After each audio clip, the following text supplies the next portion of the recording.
اگر ایک let's suppose اگر 5 مالک ہیں، ان میں سے 2 مالک ایسے ہیں جو چاہتے ہیں کہ یہ کمپنی کی جو ان کے پاس شیئرز ہے، جو ملکیت ہے، وہ ختم کرے یا پھر کسی اور کو گفٹ کرے یا پھر کسی اور کو بیچیں، تو اس صورت میں کمپنی کے ایگزسٹنس پہ کوئی فرق نہیں پڑتا اور وہ بہت آسانی سے ہو سکتا ہے۔ ایک مالک سے دوسرے مالک تک شیئر یا جو ملکیت ہے، یہ اگر ہم ٹرانسفر کرتے ہیں تو اس کو ٹرانسفر آف اونرشپ کہتے ہیں۔ یہ کمپنی میں کیوں آسان ہے؟ یہ اس لیے آسان ہے کہ کمپنی میں آپ نے کچھ خاص لیگل فارمیلٹیز نہیں کرنے، آپ نے لیگل کمپلیکسٹیز میں نہیں پڑنا۔ آپ کے پاس جتنے شیئرز ہیں، آپ نے صرف وہ شیئرز لے کے سیکنڈری مارکیٹ میں کسی دوسرے کو فروخت کر دینے ہیں۔ لیٹ اس سپوز آپ کے پاس پیپسی کے 50 شیئرز ہیں، تو آپ پیپسی کے 50 شیئرز کے اونر ہیں۔ اگر آپ اپنی یہ اونرشپ ٹرانسفر کرنا چاہتے ہیں تو کسی بھی اپنے دوست، فیملی ممبر یا پھر کوئی بھی بندہ جو اس شیئرز کو لینے میں دلچسپی رکھتا ہو، آپ اس سے پیسے لے کے یہ شیئرز ان کو ٹرانسفر کر دیں، تو اس طرح سے یہ اونرشپ ٹرانسفر ہو جائے گا اور کمپنی کی ایگزسٹنس پہ کوئی سوال نہیں آئے گا۔ یہ اس کا ایک بہت بڑا فائدہ ہے کمپنیز کا۔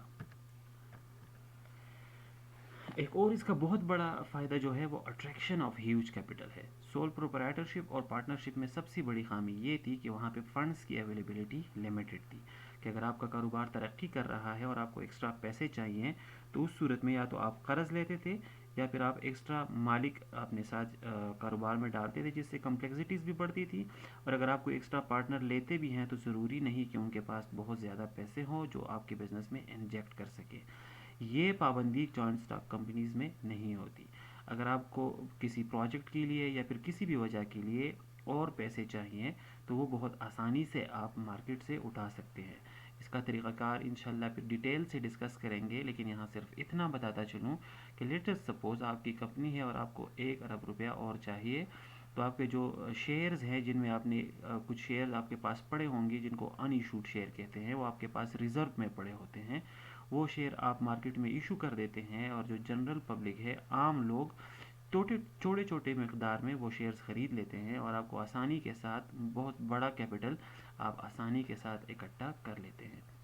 تو کمپنی میں یہ بھی ایک بہت بڑی آسانی ہوتی ہے کہ آپ کو ہیوج کیپٹل اکٹھا کرنے میں کوئی مسئلہ نہیں ہوتا، کیونکہ آپ کم قیمت والے شیئرز جنرل مارکیٹ میں جنرل انویسٹر پہ آسانی کے ساتھ بیچ سکتے ہیں۔ مینجمنٹ فنکشن یہ بھی اس کمپنی کی ایک بہت بڑی خاصیت میں سے ایک ہے۔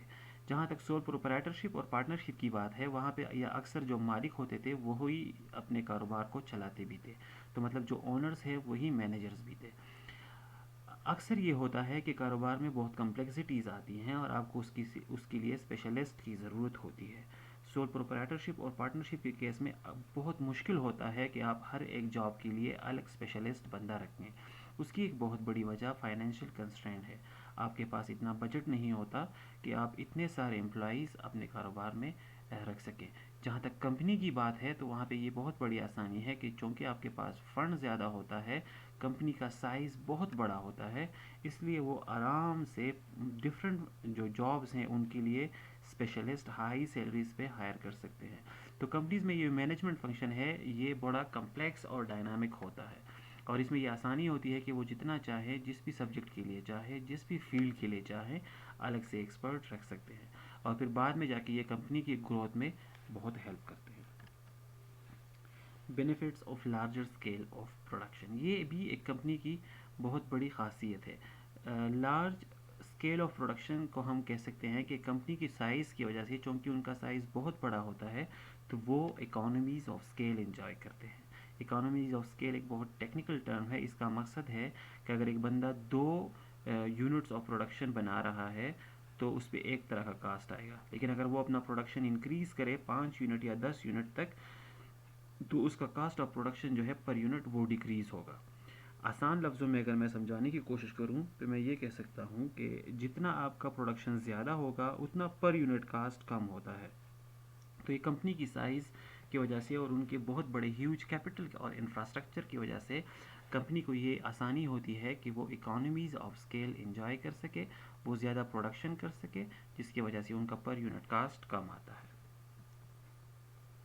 سوشل بینیفٹس یہ بھی کمپنیز کی خاصیت میں سے ایک ہے، چونکہ کمپنی کا سائز بہت بڑا ہوتا ہے، ان کے پاس بجٹ ہیوج ہوتا ہے، ان کے پاس ریسورسز زیادہ ہوتے ہیں، تو جو اس میں لو رینک لیبر ہے یا جو ورکر ہے، کمپنیز ان کے سوشل لائف کے لیے بھی سوشل بینیفٹس دیتے رہتے ہیں، اور آج کل یہ ٹرینڈ بہت زیادہ چل رہا ہے کہ کمپنیز سوشل رسپانسبلٹی دکھا رہے ہیں، اور جو اپنے لیبر ہیں یا جو لو رینک کے مزدور ہے، ان کے لیے health benefit, sports benefit, education benefit ان کے اور ان کے فیملیز کے لیے وہ دے رہے ہوتے ہیں۔ تو یہ بھی کمپنی کی ایک بہت بڑی خاصیت ہے۔ سول پروپرائٹرشپ اور پارٹنرشپ میں آپ کے پاس اتنا بجٹ نہیں ہوتا کہ آپ اپنے تمام ملازمین کے لیے سوشل بینیفٹس دے سکیں۔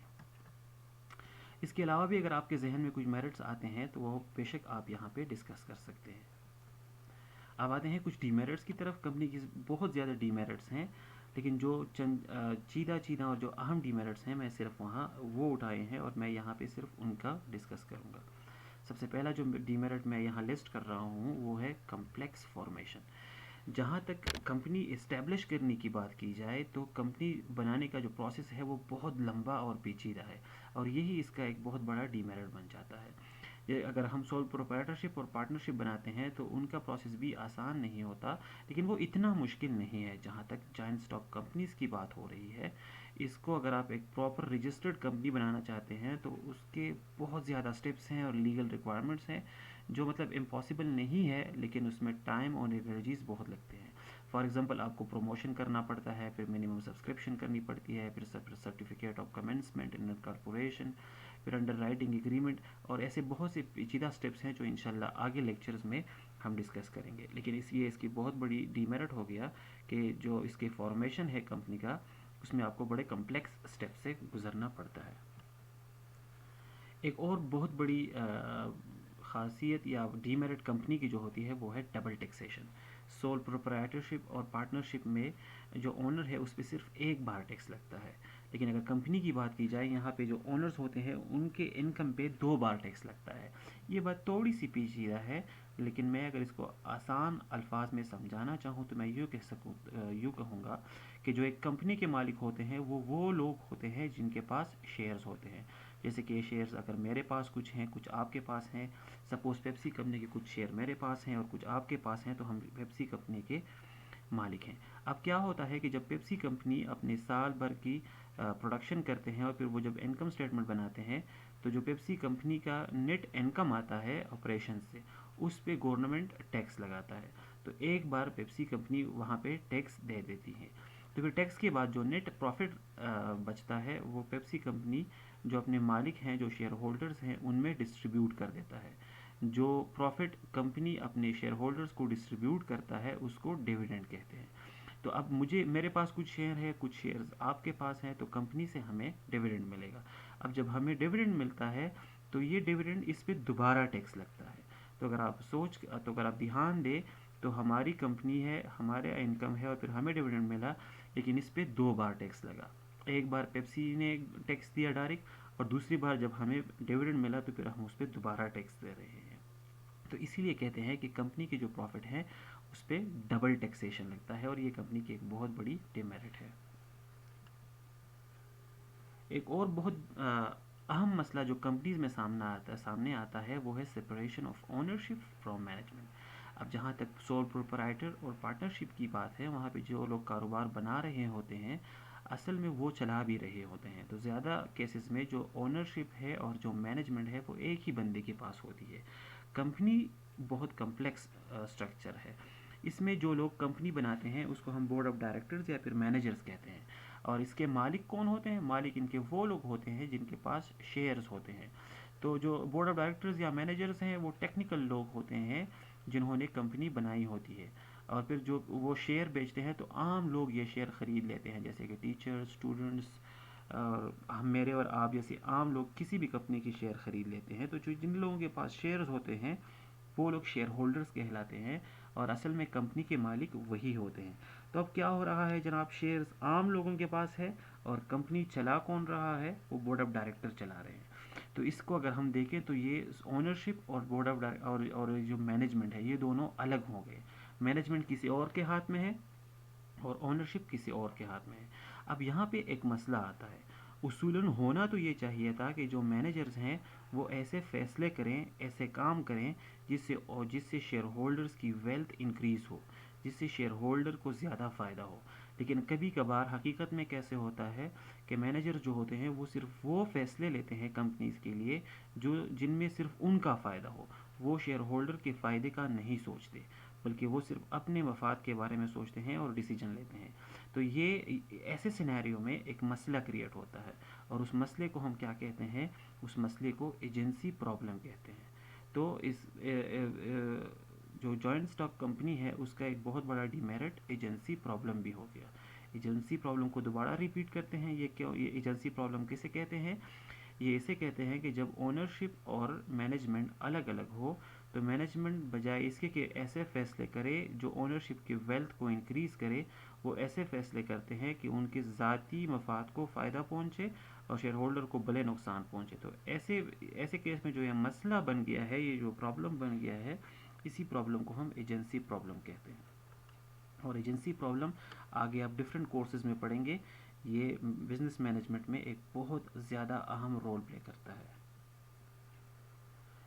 کمپنی میں ایک اور بھی ڈیمیرٹ کہہ سکتے ہیں، یہ آ سکتا ہے، اس کو ہم کہہ سکتے ہیں فیوریٹزم اینڈ نیپوٹزم. جیسے ابھی میں نے ذکر کیا کہ ایجنسی پرابلم اس لیے بنتا ہے کیونکہ ٹاپ مینجمنٹ اور بورڈ آف ڈائریکٹرز الگ الگ ہوتے ہیں. مینجمنٹ اور شیئر ہولڈرز، یہ جو اونرز ہیں، یہ الگ الگ ہوتے ہیں. تو اب اونرز کو تو ظاہر ہے عام لوگ ہوں گے، وہ پورے پاکستان میں بکھرے پڑے ہوتے ہیں، کچھ پشاور میں، کچھ کراچی میں، کچھ دیر میں، ادھر ادھر. لیکن جو مینجمنٹ ہوتی ہے وہ کمپنی میں ہوتے ہیں اور وہ کمپنی چلا رہے ہوتے ہیں. تو جب آپ کوئی ریکروٹمنٹ کرتے ہیں، جابز دیتے ہیں، تو اکثر یہ جو بورڈ آف ڈائریکٹرز ہیں یا جو مینجمنٹ والے لوگ ہوتے ہیں، یہ زیادہ تر جابز کس کو دے دیتے ہیں؟ اپنے دوست کو، اپنے رشتہ داروں کو اور اپنے ان لوگوں کو جن کو وہ پسند کرتے ہیں. بجائے اس کے کہ میرٹ پہ کام ہو، وہ پورے پاکستان سے میرٹ پہ زیادہ ہو سکتا ہے کہ وہ میرٹ پہ ریکروٹمنٹ نہ کریں، بلکہ ریکروٹمنٹ کے دوران وہ فیوریٹزم اور نیپوٹزم دکھائیں. اس کے زیادہ چانسز اس لیے ہیں کیونکہ جو شیئر ہولڈرز ہیں ان کو نہ تو پتہ چلتا ہے اور نہ ان کے پاس اتنے ریسورسز ہوتے ہیں کہ وہ جائیں اور کمپنی کے ہر چیز میں وہ بات کریں. ایک انٹرسٹنگ بات یہ ہے کہ اگر ان کے پاس پیسے اور فنڈ ہو بھی، تب بھی وہ کمپنیز کے معاملات میں عمل دخل نہیں رکھ سکتے، کیونکہ بائی جو شیئر ہولڈرز ہوتے ہیں وہ ڈائریکٹلی کمپنی کے کسی بھی کام میں مداخلت نہیں کر سکتے، بلکہ سارا اختیار جو مینیجر یا بورڈ آف ڈائریکٹرز ہوتے ہیں ان کے پاس ہوتا ہے. Chances of fraud in promotion. اب آگے چیپٹر میں ہم پڑھیں گے پروموشن. پروموشن کیا چیز ہے؟ جب یہ نئی کمپنی بنتی ہے تو اس کے بنانے میں پہلا سٹیپ ہوتا ہے پروموشن، کہ کمپنی کو پروموٹ کیا جا سکے، عام لوگوں کو پتہ چل سکے کہ ایک نئی کمپنی بن رہی ہے. اب اس میں بڑے زیادہ چانسز ہوتے ہیں کہ جو بورڈ آف ڈائریکٹر یا مینیجر ہوتے ہیں جو نئی کمپنی بنا رہے ہیں، وہ اس کی پروموشن میں دھوکہ کریں. وہ بڑھا چڑھا کر کمپنی کے پکچر کو پیش کریں اور اس کی بنیاد پہ لوگوں سے فنڈز اکٹھا کریں. اب عام لوگوں کے جو کہ شیئر ہولڈرز ہوتے ہیں، ان کو زیادہ کیس میں پتہ نہیں ہوتا اور نہ ایسا کوئی میکینزم ہے کہ وہ پتہ چلا سکے کہ یہ جو کمپنی کی پروموشن ہو رہی ہے یہ صحیح ہے یا غلط ہے. تو اس میں اچھا خاصے چانسز ہوتے ہیں کہ یہ کمپنی کی پروموشن کے دوران فراڈ ہو سکے اور عام لوگوں سے فنڈ اکٹھے کیے جا سکیں. لو سوشل رسپانسبلٹی. کمپنیز کے بہاف پہ یہ بھی ایک بہت بڑی کرٹیسزم ہوتی ہے کہ وہ سوشل رسپانسبلٹی نہیں دکھاتے. اس کا کیا مراد ہے؟ اس کا مراد یہ ہے کہ کمپنی کا ایک سائز بڑا ہوتا ہے، وہ بہت بڑے پیمانے پہ کام کر رہے ہوتے ہیں، تو ان کے پاس پاور زیادہ ہوتا ہے، وہ ریسورسز پہ قابض ہو جاتے ہیں. کسی بھی لوکل علاقے میں اگر کچھ ریسورسز ہوں تو ایک کمپنی وہاں پہ چلی جائے گی، کمپنی کھل جائے گی اور وہ پروڈکشن شروع کر دیتے ہیں. لیکن پھر اس کے ساتھ وہ کیا کرتے ہیں کہ وہاں کی ہوا کو بھی گندا کر دیتے ہیں، وہاں کے پانی کو گندا کر دیتے ہیں اور اسپیسیفکلی وہاں کے جو نیچرل ریسورس ہیں اس کا بے دریغ استعمال کرتے ہیں اور اس کے بدلے لوکل کمیونٹی کو اور وہاں کے جو لوگ ہیں ان کو اتنے فائدے پرووائڈ نہیں کرتے. تو اس کو ہم ایک قسم کی ایکسپلائٹیشن کہہ سکتے ہیں اور کہہ سکتے ہیں کہ کمپنیز کچھ خاص کیسز میں سوشل رسپانسبلٹی نہیں دکھاتی. اس کے اور بھی بڑے ڈیمیرٹس ہو سکتے ہیں جو اگر آپ اپنی بک کو دیکھیں تو اس میں انٹروڈکشن ٹو بزنس بک اٹھا کے دیکھیں تو اس میں اچھے خاصے ڈیمیرٹس کا ذکر کیا گیا ہے. میں نے صرف جو کچھ امپورٹنٹ مجھے لگ رہے تھے ان کو ڈسکس کیا. اگر آپ کو لگ رہا ہے کہ کچھ اس میں مسنگ ہے تو پلیز آپ یوٹیوب چینل کی ویڈیو پہ کمنٹ کریں یا پھر واٹس ایپ گروپ میں مجھ سے ڈائریکٹ کویسچن کریں اور شیئر کریں.